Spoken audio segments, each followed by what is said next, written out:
Assalamu alaikum, and welcome back to another podcast of To the Point with Omar and Ibadat.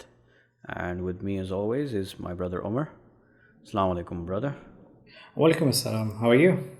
Alhamdulillah, man. How you doing? I'm good. So far, so good. Alhamdulillah, alhamdulillah. Alhamdulillah. Uh, by the way, how's the weather there today? It's not raining, if that's what you're It's asking. exactly. It's definitely raining over here, and there's going to be intermittent sounds of thunder in the Wow. background. It's funny Yeah. that, it feels like you have stolen all the rain from the mom. Now it just belongs to Jeddah and Makkah. Hey, Like come it's on. I been, mean, you can't begrudge us one day of rain. I mean, come on. no, I It's mean, see, it's been about 2 years. We haven't got rain. 2 years. And that's a long time for the mom, especially. I remember yeah, it used true. to like rain every 3 days. But yeah, alhamdulillah. Can't complain. Alhamdulillah. Yeah, but yeah, the weather is beautiful over here, and Rub it yeah, in. I mean, right. Right. Okay. So Today's topic. today we are going to be talking about something that's really important, societally, individually, so on, and fundamentally as well. I think fundamental is the Key more element. concerning thing. Yeah, exactly, key element. So basically, we're going to discuss belief systems and how they tie in to a belief structure for individuals or for everyone, basically. Where they come from, what they are, and how do you build one in case you don't have one, God forbid. Or how do you recognize those belief systems within yourself in order to improve on those systems, or actively be conscious of what they are and what they do for you and where they come from? Because I think understanding where they come from is a big step towards how you're going to be able to affect them. True. So, in its essence, a belief system is your ideological set of beliefs, whether they stem from, uh, you know, different influences like philosophy or religion or spirituality or Political. what have you. Exactly. Exactly. So, belief systems are the set of rules that you determine from these sources and decide upon your morality or on your sense of right and wrong or in sense of good and evil. So a belief system is as based on this small definition of it can import exactly how fundamental and how necessary these things are to the mental makeup of human beings in general. Yeah. So these belief systems basically form your ideology, like what your mindset is, what principles you hold dear to yourself, and what you believe in, what tenets of let's say morality, or what tenets of I don't know, honor, integrity, all of these things, they're driven by these belief systems, and the source where they come from is very important. Yeah. So, primarily, the influences that do come in are first off your home structure, I should say, or home life, wherever you're born, wherever Yeah, you're. exactly. I mean, parents and home is your first learning institute, and I guess Exactly. these structure, like you said, that God forbid if someone doesn't have it, I think it will be rarely कभी ऐसा होगा कि किसी के पास कोई structure नहीं होगा या कोई बिलीफ नहीं होगा I think each and every one of us have believe little bit of थोड़े से डिफरेंट होंगे समटाइम्स काफ़ी डिफरेंट होंगे but I think every one has the belief and I think they are really important कि आपकी personality किस तरफ जाती है ठीक है and they are really important it क्योंकि ये फैक्टर डिपेंड करता है कि आपकी क्वालिटी ऑफ लाइफ कैसी होगी अगर आपके जो स्ट्रक्चर ऑफ लाइफ या स्ट्रॉन्ग है, ठीक है, आपको अगर बताया गया है कि you can do anything, it is one of the thing. Let's say कि अगर हम कंसिस्टेंसी की बात करते हैं, अगर आपको कंसिस्टेंसी का बताया गया है और ये आपके अंदर कूट कूट के भरा गया बचपन से, you will be like you can achieve everything through consistency. Whereas if consistency isn't something that you have been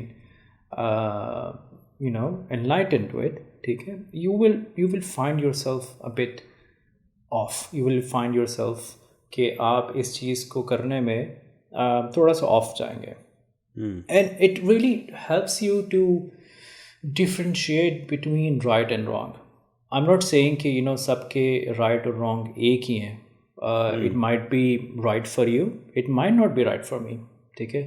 But the thing is that we should be able to differentiate what exactly is right and wrong, because I have seen in many cases where a lot of people, they accept wrong as right, and they accept right as wrong.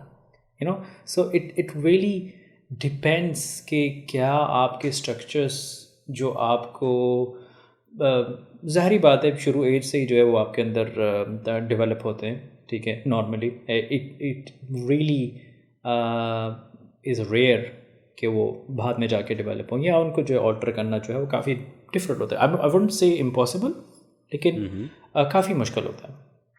And similarly कि the structure really helps you to be what you are. For instance कि जैसे हमारे DC parenting में या normally ये होता है कि जो डिसीजन मेकिंग जो होती है वो अपने पास रखी जाती है. इवन बच्चा अगर 20 साल का है, 22 साल का भी हो जाता है, तो उसकी डिसीजन मेकिंग अपने पास रखी जाती है, because they think that they are better judge of the situation, and whatever they decide, it will be good for the kids. Now, that might be true in previous generation, decade back, but or at least even to a younger age. I mean, obviously, if you are below the age of 15, then it definitely holds true. Exactly. But I think with each decade आपके ख़यालात में और जो environment है उसमें change आने शुरू हो जाते हैं. तो I think you have to evolve yourself with this situation. Like for instance, जैसे कि मैंने डिसीजन मेकिंग की बात की, अगर ये हम लोग गोरों के ऊपर अप्लाई करते हैं, ठीक है, to Europeans and western society, वहाँ पे a lot more freedom has been given to the kids. And the fact is that if the advantage, मैं ये कहूँगा कि एडवांटेज ये है कि लेट्स से कि आप कोई रॉन्ग डिसीजन लेते हैं, या मैं आज एक रॉन्ग डिसीजन लेता हूँ, खुदा ना खास्ता वो डिसीजन जो है रॉन्ग हो जाता है और वो गलत हो जाता है, उसकी कॉन्सिक्वेंसेस मुझे उठाने हैं.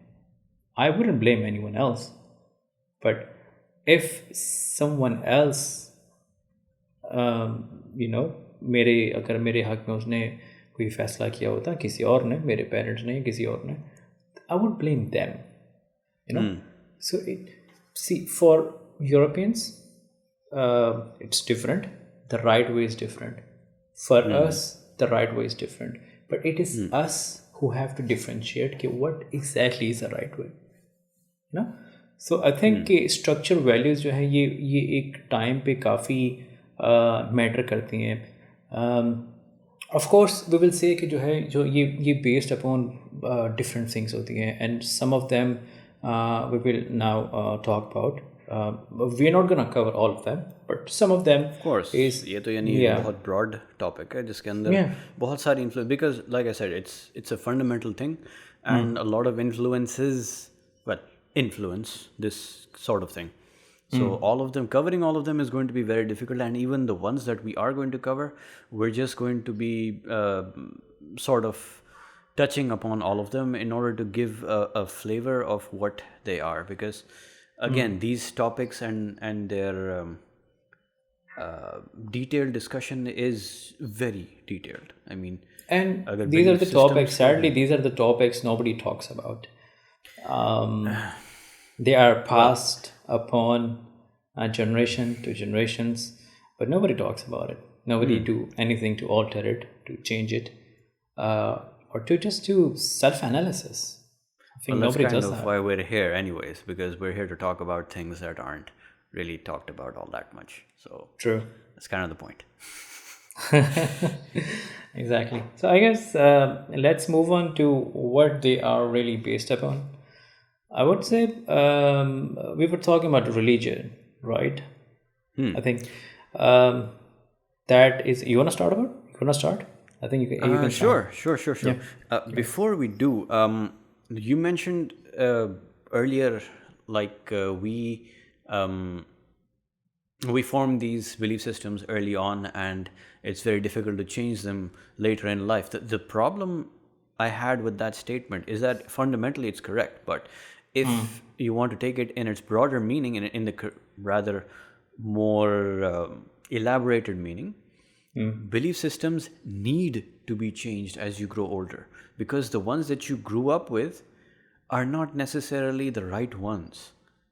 And it's an evolving process. The older you grow, the more sense and sensibility you gain. It's very important to look back and re-examine your belief systems to see if they really are right or wrong. The problem that most people end up doing is that they take for granted and accept the belief systems that they formed in younger years are the correct ones that should be perpetuated in later years as well, which is no longer true. Not with the way Current the world is situation. evolving. Exactly, not just current situation, the way the world is evolving, the way society is evolving, and the problems that are handed down from the early belief systems that you form. Because no belief system is perfect. It's a combination of multiple beliefs that create a human being, or that form the mental makeup of a human being. And it's very important to re-examine, correct, and re-establish more recency with regards to these belief systems. Because, say, for example, that you grew up, say, through no fault of their own, understanding that your parents believed that something was wrong, when in fact, in reality, yes, one aspect of it is wrong, but not all the other aspects of it are wrong entirely. So from their point of view, you are a young growing child who should be warned about so and so thing, or so and so people, or so and so. You grow up with a negative mindset or a negative perception towards that particular idea or that particular section or of your mental makeup. Now, as you grow older and understand more about what it is, or more about the world around you and how the world perceives it, or how there are other facets or other aspects that were not shown to you when you were younger, you need to go back and re-examine what you were told. Because if you don't do that, you will form a continuous, irrational, negative bias towards that thing, with no grounding other than the fact that when you were younger, you were told to stay away from it, without understanding what it is, why you were told to stay away from it, and continuing the practice with future generations as well. That's a very good point. For instance, if I talk about Muslim community, we Muslims, alhamdulillah, we were born in Muslim families, and religion was passed upon us by our families. But what I have seen is that those people who are converted in Western society, they have more liking toward their religion. I'm not saying that we don't like our religion. We love our religion. In fact, as a matter of fact, everyone does love their religion. But it's just that when you do a research on your own and you try to find answers on your own, you have a better understanding of the situation. Okay? Because like हम लोगों ने कुरान पढ़ा, and Well, most of us don't really go to the translation. Well, कुछ हद तक translation में जाते हैं. We should, but not a lot of people do that. But when you are converting, you have a lot of questions. You have curiosity. You have a clean mindset. So you try to question those beliefs, those structures, and I think that's what make your faith in something really, really, really strong. Exactly. And you talked about analysis. That's one thing that a lot of people do not do that right now. For them, for most of the people, life is you wake up, you go to work, you come back home, you have your dinner with your family, go back to sleep, and then you repeat it until there is a weekend. There's gonna be a slightly difference, in the routine, and that's it. You're gonna be back on the routine. There is no self-analysis. There is no structure that what do you really want out of life. I think that is something that we are missing in our life. Self-analysis and these structures and these beliefs. We're not questioning them where we should be questioning them. What you're talking about here are influences on your belief systems, which primarily are going to be the company you keep, the things you read, the things you watch. All of these things in one form or another, and considering how proliferated or how prevalent they are in our day-to-day lives, they have a huge impact on our belief systems. And the influences that we keep absorbing on a subconscious level don't really register in the minds of your average person, because like you said, they go to work, they come back home, they take their families out for dinner, have some small entertainment on the weekend, and that's it. These influences currently that they're surrounded by don't promote an atmosphere of introspection. That's one of the bigger problems here. You're absolutely right in pointing out that one should be introspective, but the way our society has squeezed itself into a corner, that does not allow for introspection anymore, unless you actually take the time out for it, actively take the time out for it, or someone or something happens in your life that drives you towards introspection. That is when you actually end up thinking or re-examining like मेरे साथ क्या हुआ, ये सही हो रहा है क्या मेरे साथ, या गलत हो रहा है, यार बड़े होते हुए ऐसा तो कभी मैंने नहीं देखा या ना कभी मैंने सुना. That's where the introspection starts. But it's reliant on an external trigger, which is wrong. I mean, it would be helpful if as a society we valued introspection, but we don't. And I don't know why. Yeah, I guess there is no proactive approach to it. We just think that, okay, life is going on, and then we'll let it go. It's just a word. Introspection is just a word, unfortunately. And it doesn't get into, even when we say it, there's a lot that goes behind it. There's a lot of self-evaluation. There's a lot of being honest with yourself and pointing out where the flaws are in your own thinking and in your own actions, which is probably one of the hardest things to do, because no one is willing to own up to their mistakes. How do you think religion influenced it? Because I read an article that there is a lot of difference between atheists and those who follow some sort of religion. I guess it is some sort of true, but let's start by you. See, atheism and religion is, they're both very fundamental belief systems. Which influence in a major way people's behaviors and their sense of morality.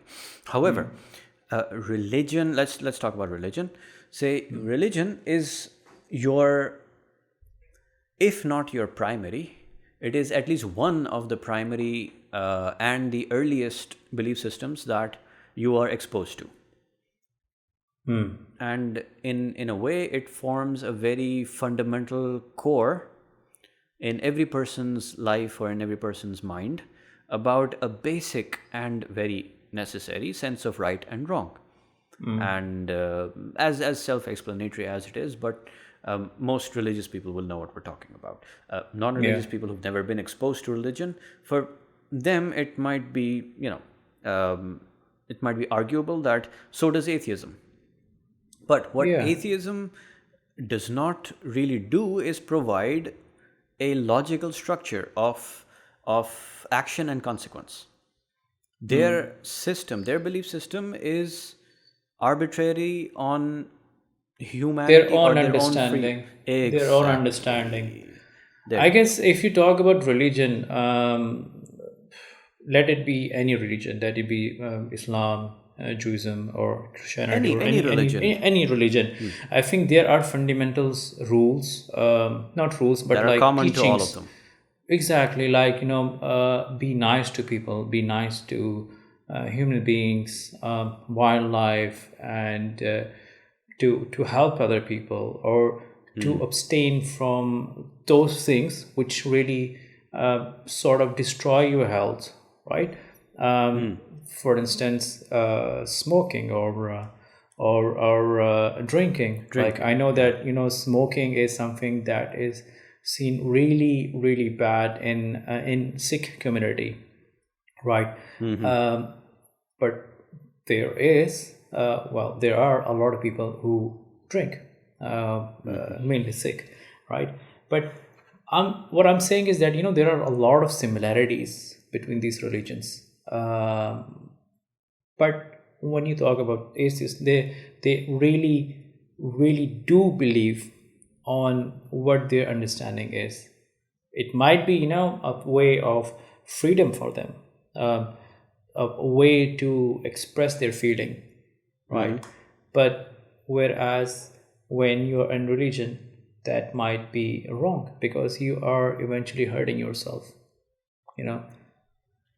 So I guess, see, to put it in a different way, what atheism depends on is your individual understanding of things, or your the extent to which you can absorb a concept. That is a very serious limiting factor in my own belief. But as far as atheism goes, they rely very heavily on logic, on deduction, on causality and whatnot. But again, they don't believe in a higher power or a higher guiding principle. Their guiding principle is limited only to mankind, and mankind's limitation, thereby mankind's limitations, rather than relying on something that is you can say absolute. They don't like absolutes, which is another issue that atheism is not really able to explain away. Making everything into a gray area, basically, in a very broad sense, does not provide a solid foundation, because if everything is gray to you, then how are you able to differentiate between right and wrong? Exactly. How you don't have a basis anymore, you don't have a foundation, you don't have something that helps you derive a sense of rightness or wrongness. And your morality is fluid. It changes from circumstance to circumstance, and that sort of person is weak. The conviction that one has, it might sound rude, but that is actually true. That is actually true. The conviction one feels from having an absolute belief in something has no equivalent in atheism, or in a belief system that has atheism at its core, because absolute right or wrong, absolute left or right, gives you of course it also on the other end of the spectrum there is also extremism, but let's put that aside for now. Let's talk about the positive benefits from having an absolute sense of something in your belief system. That provides a conviction in your mental makeup that allows you to overcome obstacles that you normally would not have, or that normally you would be scared off by, or achieve things that are impossible.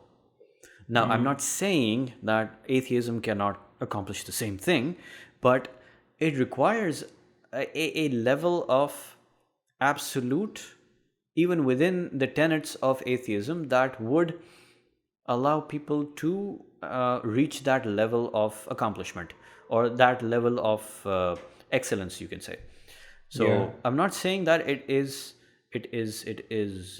weak in a way, but if you apply it on a general level, it has a lot of weaknesses compared to having religion as your primary belief system. So the problem, that the failures that mostly come from religion as your belief system, usually are, again, the fault of the individual themselves, to the extent where they absorb the tenets of religion, how far they are able to understand, and how far they are misled. Because as a rule, as a tool, sorry, not rule, as a tool of control of people's minds and beliefs, a lot of people, especially clerics and people in positions of power, tend to abuse that. That Yeah. unfortunately includes parents as well. But the point being that if you abuse the tenets of a belief system, that necessarily does not make it wrong. That necessarily does not make it weak or fallible. Everything is fallible, because at this point we're talking about the mental makeup of a human being, and that is limited by a human being's capacity to understand and how we say, for lack of a better word, absorb.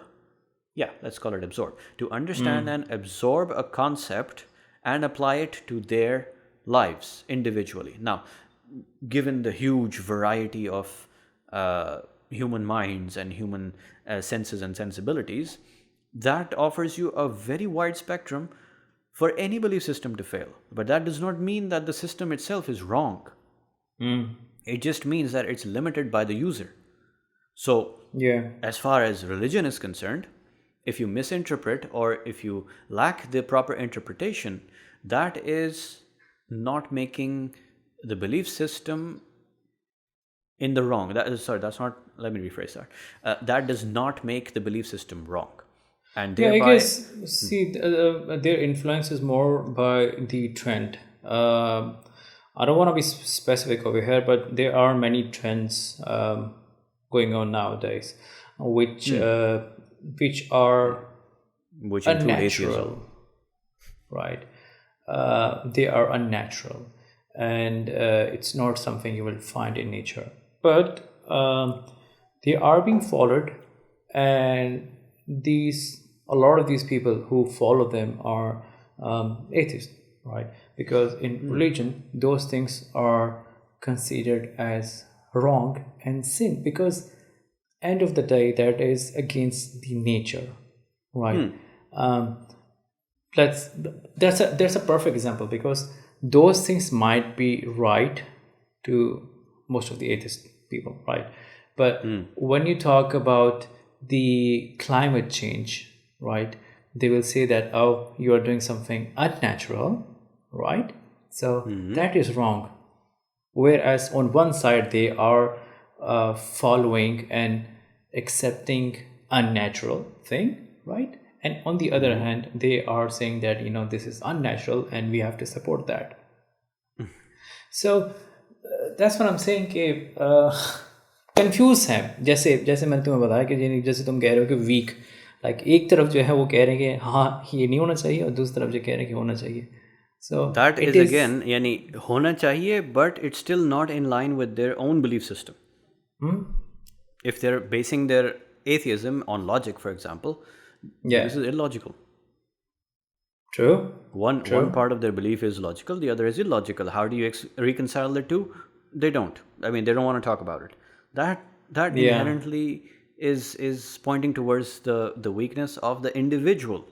Okay, if they actually believed in their belief system, they would actually realize that how illogical the argument is, and the situation, or how unnatural this ideology is that the bandwagon that they're jumping on. True, very true. And I guess that is one of their beliefs as well. That like you said, they can't really say कि हाँ ये इस तरह ये बेहतर है, ये इस तरह बेहतर है.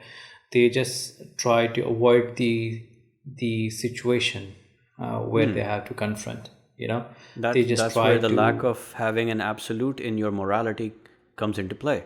This is what it looks like. exactly. You're not able to decide what is right and what is wrong, which is, I believe, a fundamental failing in an individual. If you claim that everything is right and nothing is wrong, that is retarded. Yeah, there has to be something wrong, because There has to be every something side wrong. has there is every two side. There is light, there is dark. Exactly, there is devil, there is angels. That's what I'm saying. कि they can differentiate. Again, it falls back to the basic principle that religion sort of reinforces, that there is an absolute. There is an absolute yes, there is an absolute no. Which this particular belief system, as atheism, does not entirely support, thereby resulting in extra fluid people in terms of morality, in terms of whatnot, gender aside. But people with a fluid morality are dangerous, because one fine day they will say that what they're doing to you is right, and if it's in your favor, you'd be happy. But on the very next day, they'll turn against you, and then they'll still claim that, hey, we're still right, and they will have fervent belief that they are right, and in reality they're not. In reality they're not. But no one's going to be able to convince them of that. True. Because again, They have flaw never in- been in the exposed. system. Exactly. कभी उनको expose ही नहीं हुए. They have never been exposed to wrong. They always they just talk about something that they prefer is right. No, not just exposure. Their definition of wrong keeps changing day by day. That is what's more dangerous. Because today you say something is right, tomorrow you'll say something is wrong. Like, say, war is wrong. Yeah. Okay? Today you're saying war is wrong. Tomorrow you feel like there's an advantage you can gain, and suddenly war is right.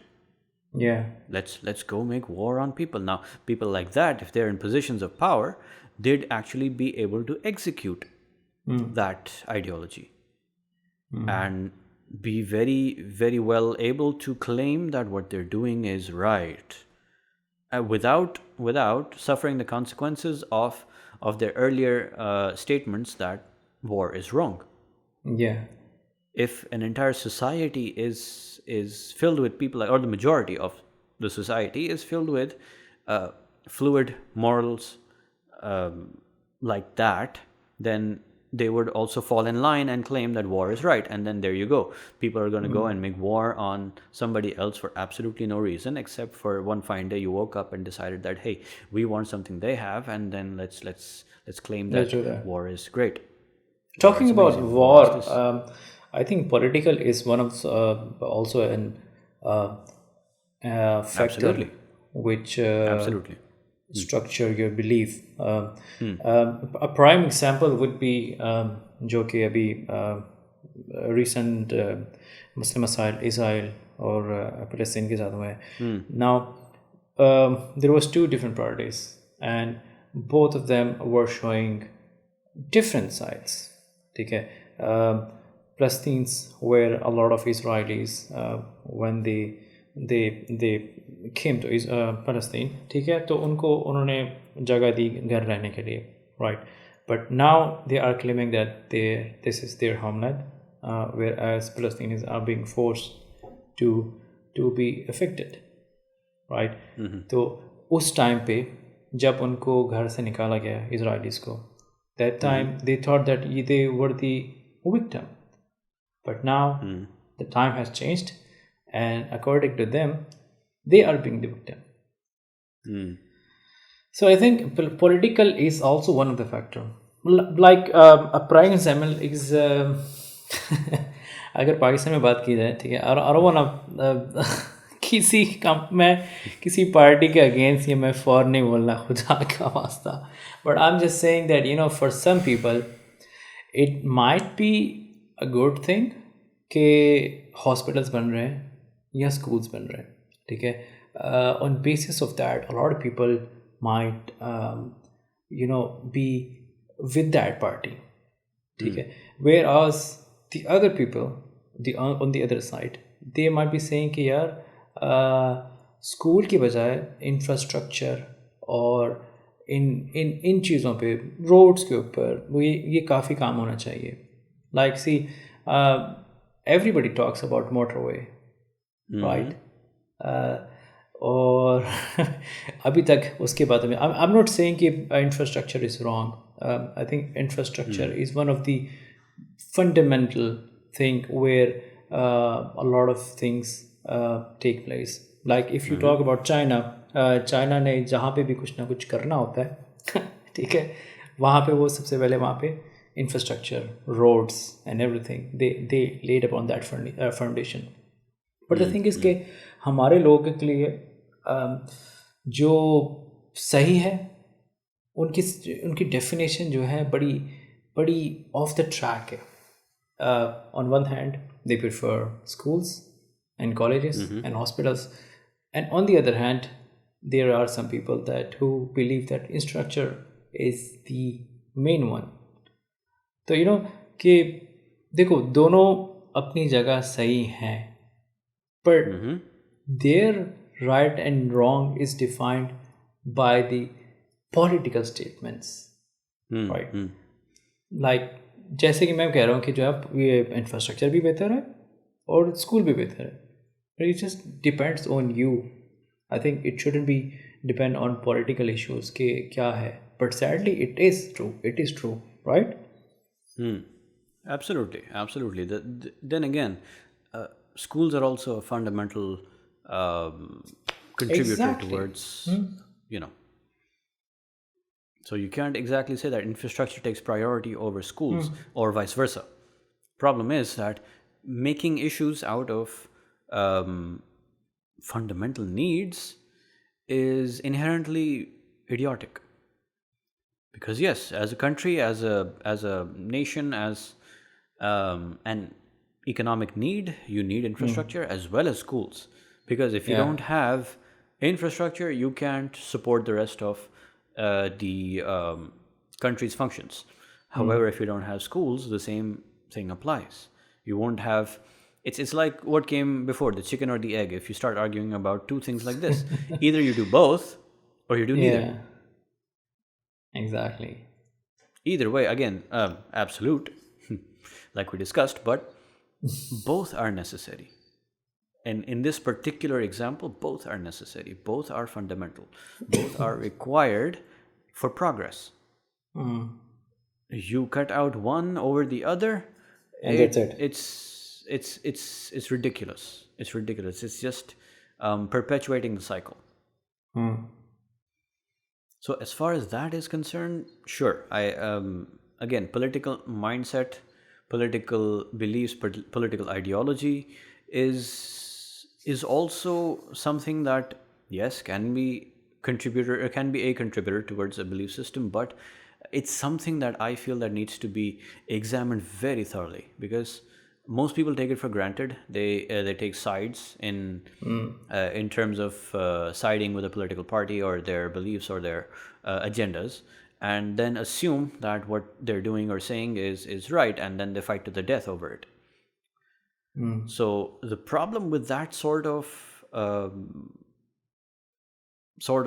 influence that is contributing towards a person's belief system is that this is a kind of very gray ideology. This is a very, very uncertain, unresolved belief system that leaves you in a state of lack of resolution as well, because politics by its very nature is a dirty business.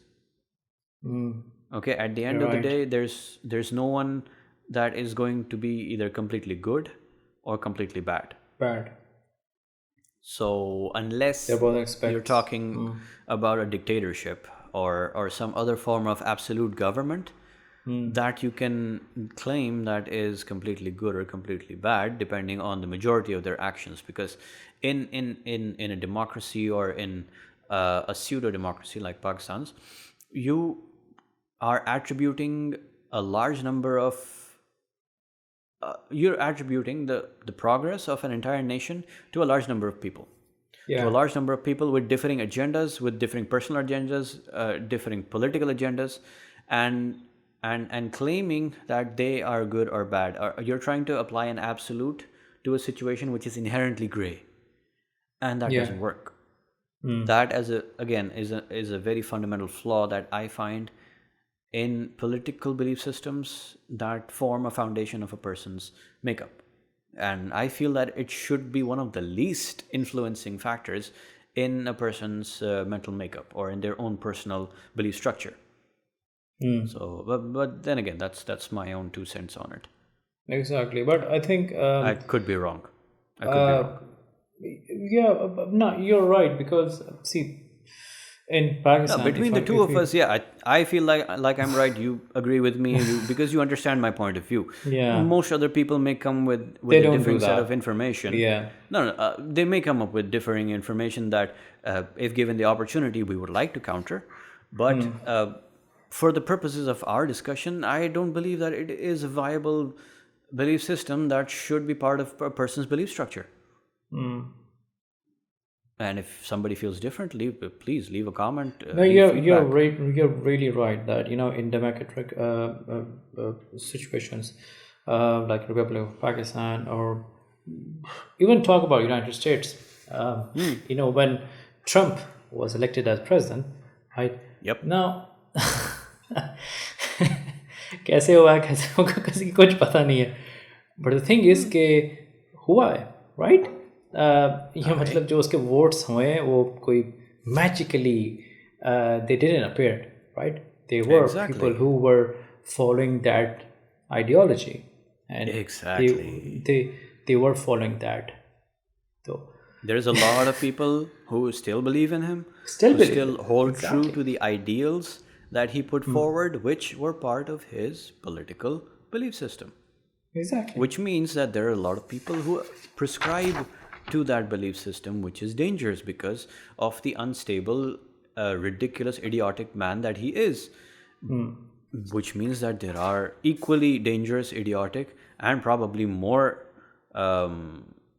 dangerous people out there that should take a long, hard look at their belief systems and try and change them for the better.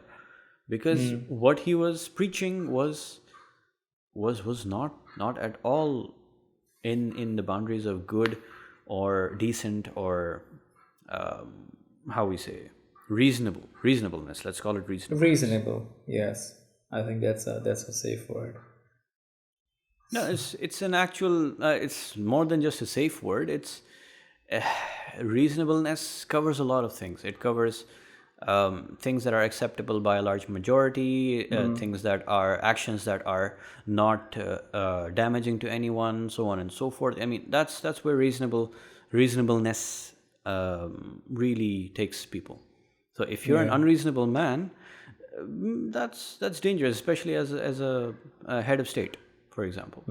So a person like that, being in charge of a lot of critical decisions that affect not only the country but other countries around the world, that is not a good place to be in.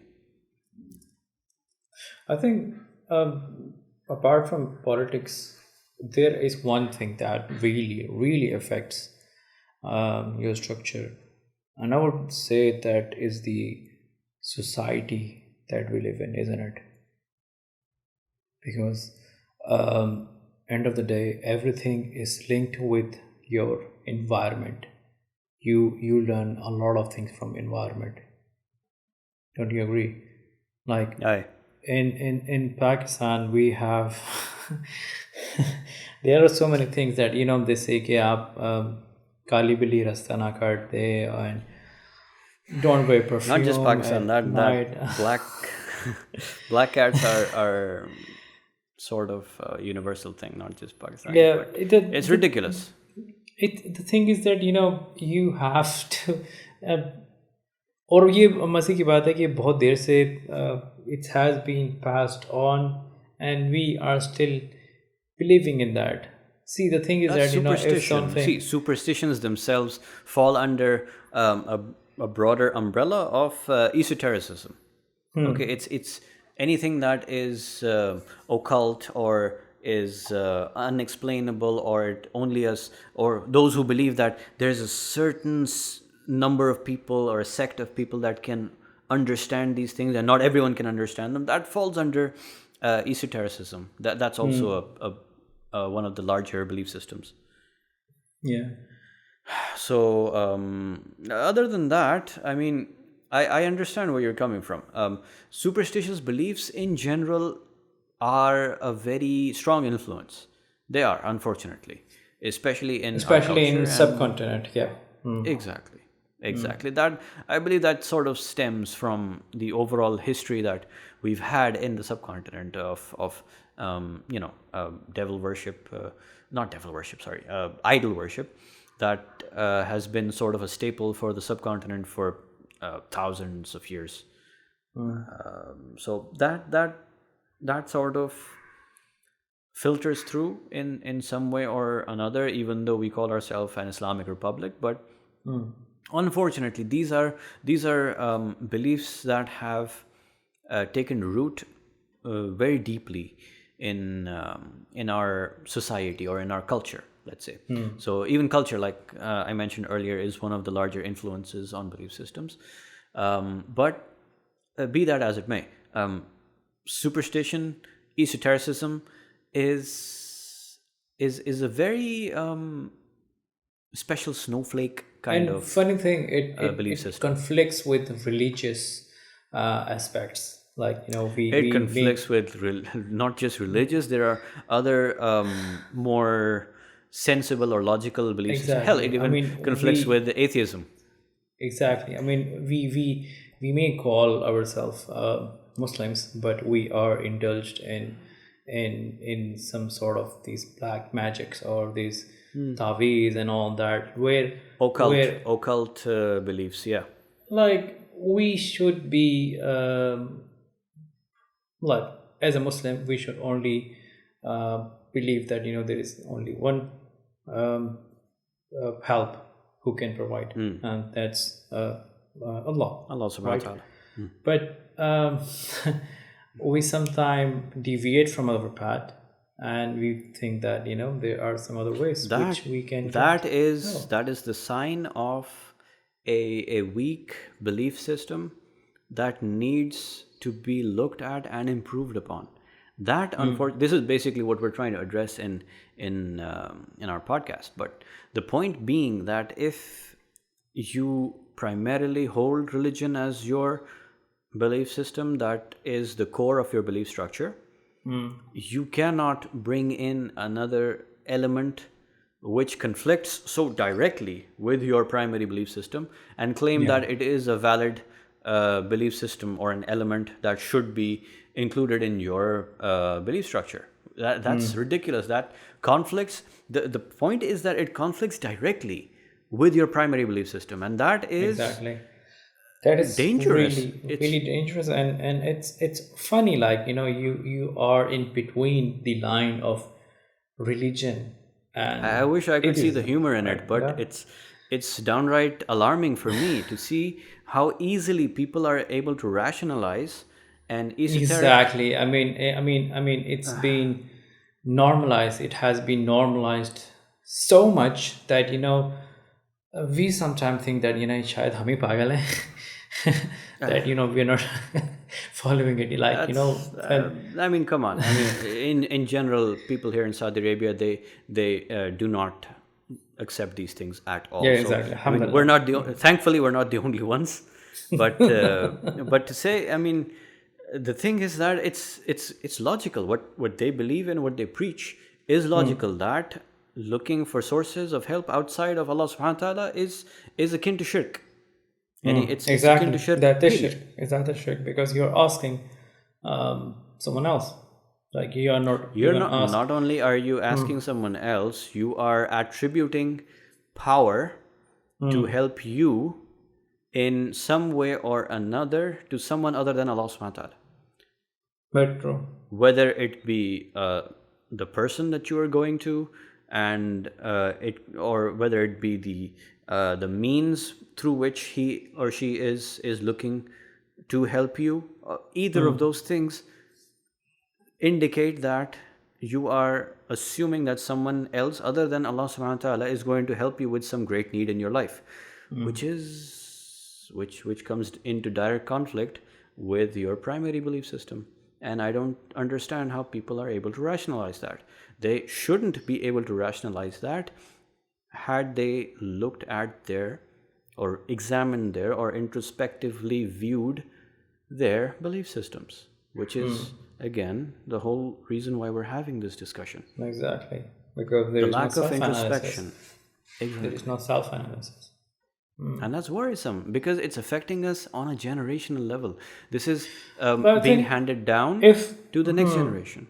because I think just- if we talk about what we're talking about, especially in Pakistan or Indian India or Bangladesh, like subcontinent and all, Subcontinent, yeah. I think the pressure is a lot from relatives and parents. Society, let's call it society. Yeah, society, because there is a lot of peer pressure on you that you don't want to be a black sheep. You have this fear of rejection because what you have been told is that if you these are the rules, right? If you do not accept them, you will be banished, right? And you will be rejected. And You'll I be think excommunicated from everything that is, according to Exactly. society, is good and just and exactly, and it's funny that how we manipulate these teachings of Islam and all of these things absolutely. for our benefit, and we may call it that okay, what we're doing is wrong, right? But That's one of the fundamental. You can say, sorry, I'm cutting you off, but this sort of. I just wanted to point out that the thing that you just mentioned forms a very important core of the rationalization that people go through mentally inside, that convinces them that whatever they're doing is right by following what they blindly- have been told, by blindly not examining the rightness or wrongness in context of their primary belief system, True. because they are superseding another belief system over the primary one, whether it be an influence or a system. Let's clarify here, because we're talking about society. Society is only an influence that influences your belief system. It is not a core belief system in and of itself. So if you are caving in to peer pressure or to societal pressure, that has nothing to do with your core, or that should, let me be very honest, that should have nothing to do with your core belief system or even your core belief structure, because your structure should be so sound and strong foundationally that such an influence should not have an impact on your actions or on your sense of morality. But the And sad that part is is that what- yeah, exactly. This is why we fear, because this is one of the things that we are asked not to question. Like when you're a young child, you have a lot of curiosity. You have a lot of curiosity and questions. I have serious issues with that restriction, that do not question. Exactly. I mean, or you are too young to understand. Fair enough. I mean, I accept that we may be too young to understand a complex concept. But the way the truth, but explain it later. Exactly, or the way the truth has been hidden from us, वो हमारे जहन में रह जाती है, and we tend to take wrong as right oftentimes. But that's There's a where the certain, critical re-examination of your own belief system comes in. These fallacies or these gaps are but then highlighted again, when but you then read. again, you are trained in such a way that you would never do a self-analysis, because Conditioned. exactly The right word you're looking for is the conditioned. condition, right? I mean कि आपने जो है कभी question नहीं करना, because if you question, you are going against the moral values and all that stuff. You know what I'm saying? It's so I confusing. know. Oh man, we're in deep Disappointing. shit, man. We're deep shit. We're in deep shit. Well, if we don't pull ourselves out of it, then no one's gonna pull anyone else out of it.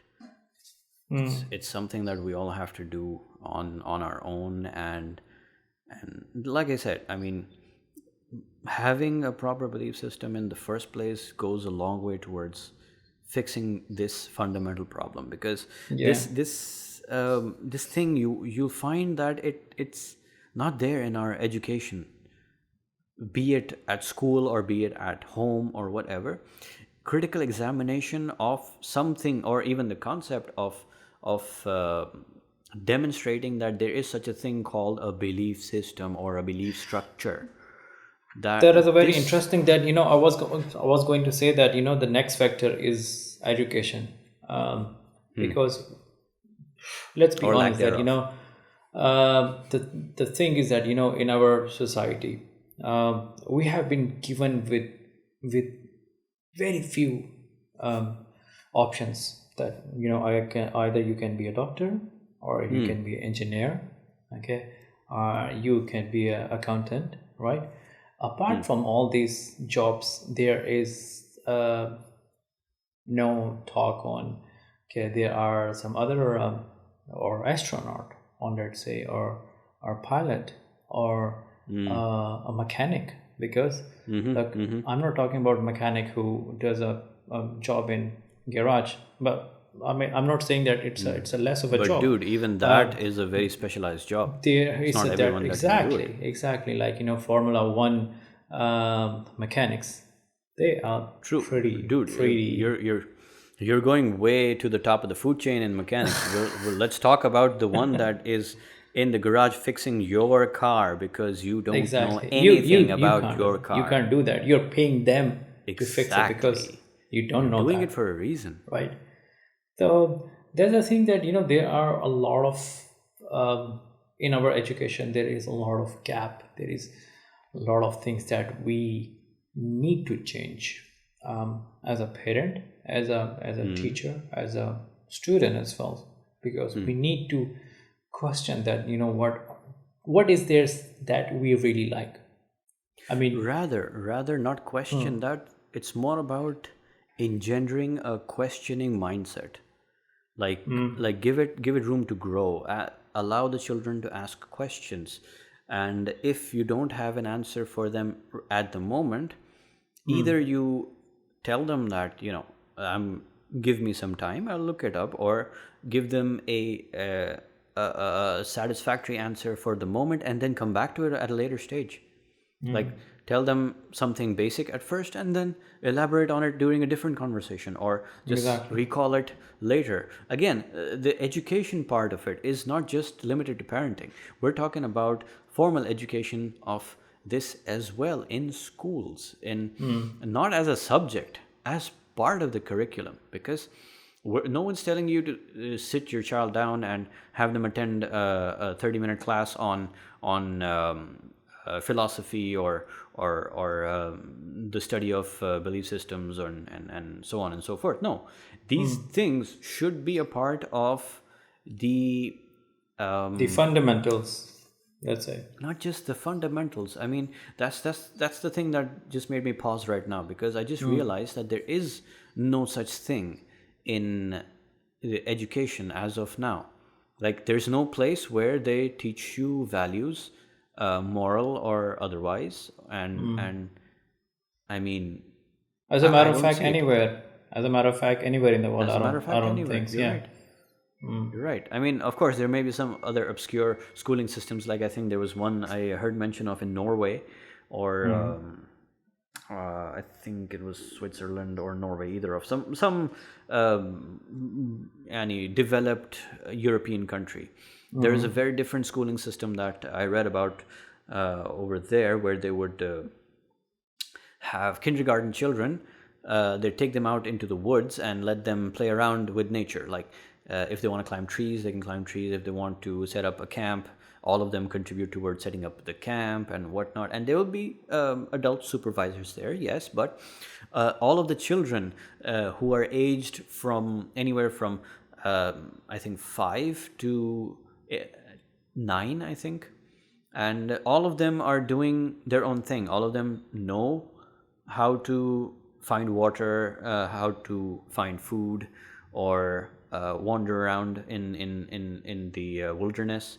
And there was a child that was climbing one of the large trees that were nearby. So the thing is that this, when questioned about this thing in particular, the last thing I mentioned about the child climbing a tree, the supervisor mentioned that the children who feel confident enough to do that do it. The others don't, because they're not sure about how they would fare when they try and climb the tree. So if one of the children is feeling confident enough, we let them do it. We let them learn what is easy, what is difficult, what is right, what is wrong. If they fall, they get hurt, sure. It's not like a foolproof system, but then they learn how to deal with those injuries. They learn how to deal with scrapes and bumps and all of that thing. And these are kindergarten level children, I tell you. They're 5 to 9, I think, if memory serves me right. But these are young children who are going out into the woods and learning survival skills like that. And then they have a formal, I mean, like maths, chemistry, whatever, that sort of education system, science, whatnot.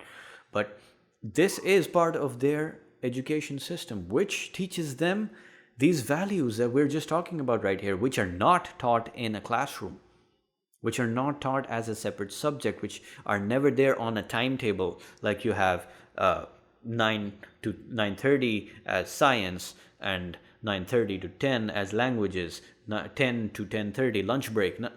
It's never there. Yeah, it's never there in these structured. I think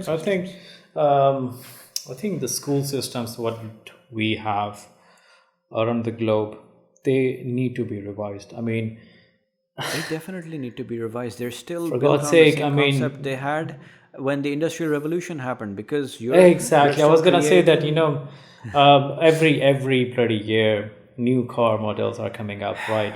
But what we are teaching, what the condition of the classrooms is all same.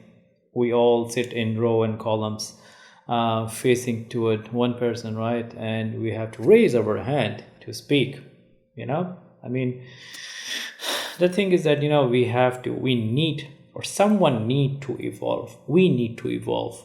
Or sadly, we have been the education system needs to evolve. But the thing is that sadly we are in this bubble of comfort zone, and we are just passing this thing on and on. Now the and nobody's questioning it. The comfort zone or the bubble is that this is being perpetually maintained. Earlier you mentioned the aspect or the role that society or the culture plays in the development of a child other than school. Your parents or your household, your immediate family surroundings can influence or contribute towards this sort of belief system development. But they don't. That's the sad part, at least as far as the subcontinent goes. And I'm guessing similar things happen in other areas as well of the world. But I mean, I can't really speak for them. But as far as the subcontinent goes, this is actively discouraged.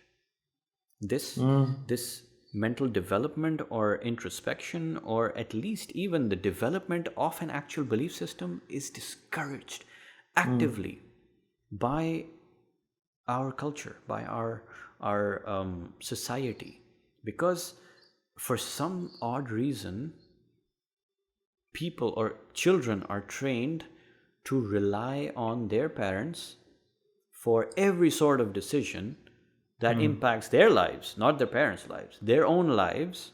They need to be Exactly. reliant on their parents and depend on them to be told whether this is right or wrong, Or wrong. or whether it is morally good or morally bad, morally superior, morally inferior. These sort of decisions a man or a woman should be allowed to make on their own, Sadly, because nobody's it's doing their that. lives. The issue comes in that when parents pass on, when they die, when they leave behind these generations of children who are They're not incapable able to of take. taking a simple decision between what is right and what is wrong. You're leaving the world in the hands of these misfits, these incompetent, irresponsible babies. Exactly. I mean, I don't have any other word for it. Because you haven't given them chance to grow. You haven't given You them haven't, space to through no grow. fault of their own. Let me qualify that by saying through no fault of their own. You're leaving other generations in charge of babies, of Exactly. ethical, Because you haven't moral given them. babies. Exactly, because you haven't given the room to grow. Like, there is Exactly. a very interesting example. Like, if you take a shark fish and you put it in a tank, it won't outgrow. It will stay at the same length, and it will Exactly. die. But Exactly. whereas if you leave it in the sea, in the ocean, look at the It size of grows to that. its actual natural size. Yes, Exactly. It's just that how much room do you Room you give spare? it to grow. Exactly. That's extremely unfortunate and extremely sad that no one reviews this aspect of society or culture and does something about it. That because the problem is that this thing keeps perpetuating. Let's say that a generation ago, our grandparents are the ones who perpetuated the cycle for our parents, but no one seems to want to break that cycle. They are perpetuating it just the way they've been taught, and again, you can argue that it's through no fault of their own, but seeing how different their world is from their parents' world, they need to step up their game. They need to understand that this sort of thing is necessary now. This sort of thing can't go on, and how clean their life was is not the same for us.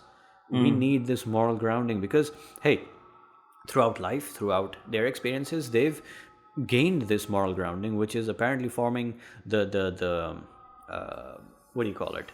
The basis of their superiority or their moral superiority over their children, which is fine. Which is fine. Experience is a great teacher. It does contribute a lot Teach you a lot. towards the forming of your belief system. It does. I agree. Like I said in the beginning of our talk today, that experiences or external influences are also things that contribute towards a person's belief system or forming that belief system. But that is, like I said, that time as well, and even now, that's a reactionary approach. True, it does form a person into a person, but in order to not have that happen to succeeding generations, you need to be proactive and not wait for them to fall flat on their faces in order to get the same experience. You can hand it down. You can hand it down. You don't. Because hey, just like your parents, you feel like you're going to lose control, or you're going to I don't know, but in short, you're making your children dependent on you for basic moral choices, which is wrong. Exactly. I mean, there is a very good example. Unlike Western society, where mental health, for especially men, is not considered as like taboo, or like in Pakistan or in subcontinent, we don't talk about mental health, right? Mental health. शुरू से जो है बच्चों को कहा जाता है कि you have to be strong, you're a man, you have to be strong, you're Boys not don't supposed to cry. cry. Exactly. Like, if you fall down, oh, you are a आप लड़की हो, लड़के रोते नहीं हैं. That is wrong. You're, the end of the day, you are a human being. You have emotions, you have everything. And what makes you less of a human? I mean, what is the difference between a woman or man if we're talking about emotions? We all bleed red, we all have heart, we all have mind, we all have emotions. We like to be loved, right? We like to be cared. So We have a right to be loved. We have a right to be cared for. exactly. Let's not And call it like. It's a right. It's a right for every Right. human being. now, अगर कोई बता रहा है कि नहीं, you are a guy, you are a boy, and you're not supposed to cry, I think we are setting a really bad example, because we are just asking them to just suck it in and keep moving on. Suppress you're their not supposed to. emotions, suppress emotions that need to be let out, suppress emotions that need to be expressed for the betterment of mental health, and just suck it up. And this is one of the reasons that suicide rates in men are higher than women. Sadly, nobody talks about that. Yeah, well, there. Let's put suicide aside for a minute, because that's it's a very vast topic that maybe we'll cover in a future podcast. I mean, there are a lot of the reason why I'm saying that there's a lot of contributing reasons towards suicide, and then you'll have to pick a particular reason or a particular aspect of suicide that is going to be particular. Because I can see which one you're talking about right here, but to speak of it generally is doing this topic a bit of a disservice. So that's exactly. I'm just clarifying Yeah, for yeah, that. sure.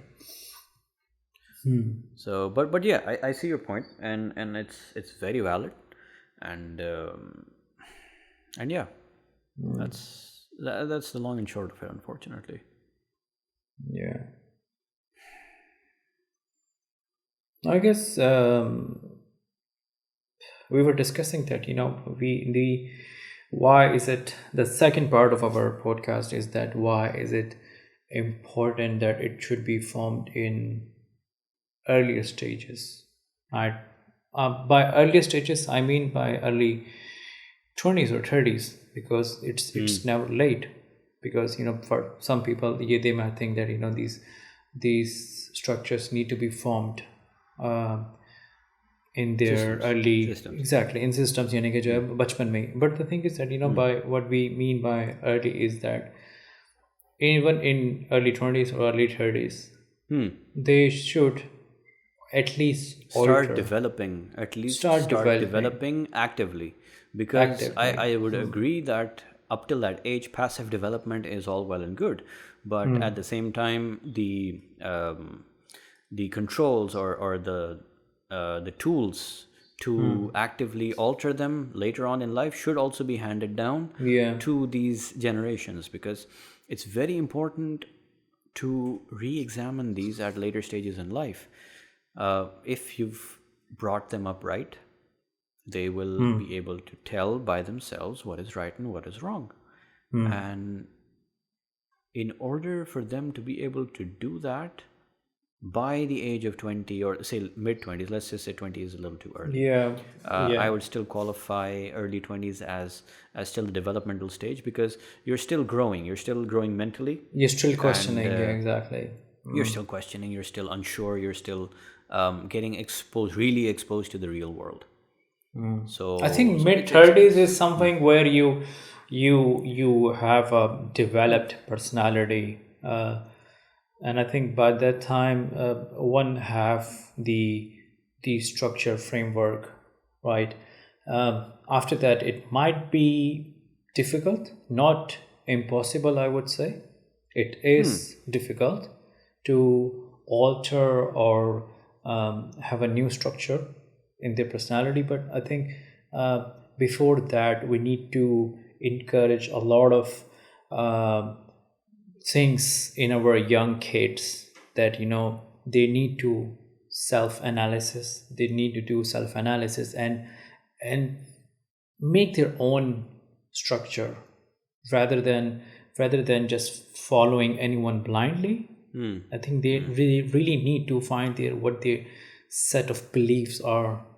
I think Exactly. that's where we can start from very young age, to give them the answers of their questions, to keep their curiosity alive. Because let me be honest, And once this even curiosity and this if they don't questioning have the dies, answers, like, that's when you sorry for interrupting, stop but learning things. hang on. So yeah, I guess. But yeah, I think it was a really good discussion today, and there is a lot more we need to do as society, as parents, as friend, as human being, I would say, because we have been given this chance to live just once, and and that's really about it. I mean, we have just one chance to fix it, and if we don't take this chance to fix all of these issues, we're gonna keep a lot of big gaps for the coming generations. Because let me be honest, a lot of people and beliefs, a lot of people, they soak in these beliefs from by watching others, right? Rather than self-analysis at this moment. So I think self-analysis is something that we really need to encourage in young children. See, I do agree. I do agree, but it's also about surrounding the the children, the learners, with the influences that promote this sort of mindset, you can say, or this Yeah. developmental cycle, or this developmental phase, or phases, or however you want to call them, because they will be milestones. These are going to be milestones in a child's life, where they are going to level up, let's say. So if you don't give them the right skills beforehand, they're going to find that leveling up is a lot harder uh, than it should be, or Exactly. than it is for them at that particular stage in life, because by that time they might be surrounded by negative influences that counter your teachings, or the teachings that are beneficial to them. And that's something that one needs to watch out for, or that needs to anticipate beforehand. Otherwise it's just sort of perpetuating the cycle, or at least not contributing in a meaningful way, let's say.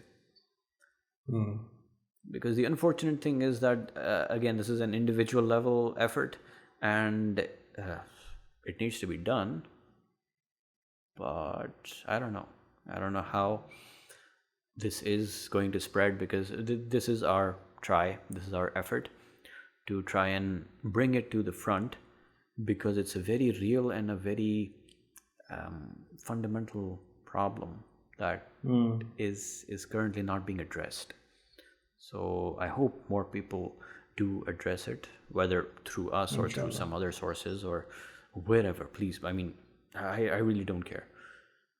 I just hope this thing happens. This addressing of this problem does happen somehow, because it's dangerous. It's very dangerous It is. It is. It really is. for up and coming generations to grow up without a moral compass, or to be so lost in the world that they just jump on every bandwagon that happens to come by without having a personality of their own, and just fluidly changing, or wandering, lost, uncertain of themselves from one party to the next, and then just wasting their lives away and their potential without even accomplishing anything meaningful in their lives.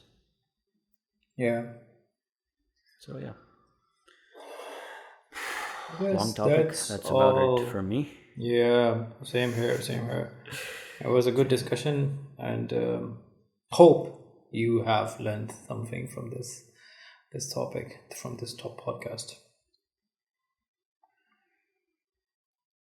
So I guess that's really about it. So it's a sign off from us. Thank you very much for listening to us, for bearing us for a long podcast. But yeah, if you have any questions or if you have any suggestion that you want us to do a podcast on, please leave feedback on this. We'd like to know. We would also like to learn more. Exactly. If we are doing anything wrong, if you think that we are wrong at some point, we would love to do a self-analysis on that, and we would love to take that. And if there's anything you can add to what we've said to push the discussion forward, we're more than happy to receive suggestions, comments, feedback, all sorts. So thank you very much. And this is signing off from To The Point team. Thank you very much. Allah Hafiz. Allah Hafiz.